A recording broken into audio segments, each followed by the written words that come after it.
Purity is the greatest gift that you can give to two people. It is the greatest gift that you can give to yourself.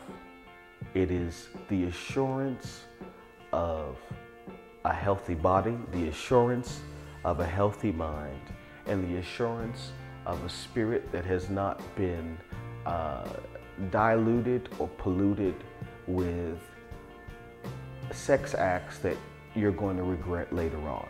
It's the greatest gift you can give to yourself. It builds self-esteem. It helps a young person to look themselves in the mirror and say, I'm living out my faith. I'm not two-faced. I'm not a hypocrite. I can sit on Sunday morning and lift up holy hands in that sanctuary and feel good about my relationship with God. It's a great gift to ourselves, but it's also a fantastic gift to the people that we will marry later on in life. Purity, when the opportunity to be in a relationship and it's just you and your spouse in that relationship. There are no shadows of past relationships. There are no shadows of past experiences, for good or for ill, that are living in that house with you.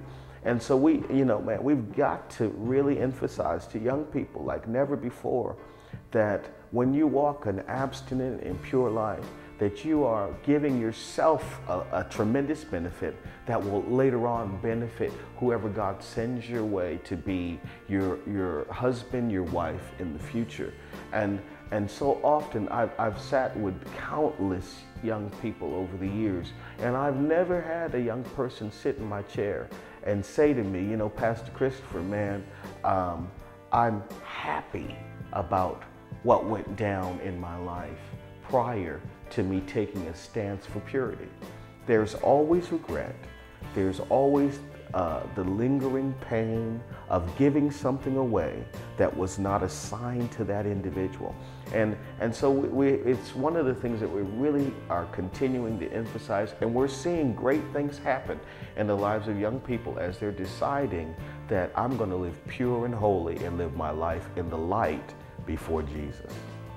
One of the wonderful things about Christianity is that Jesus is the God of second chances.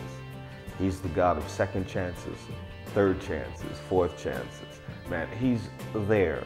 And the thing that is so powerful is that even when we've fallen and failed, that he's there to restore us.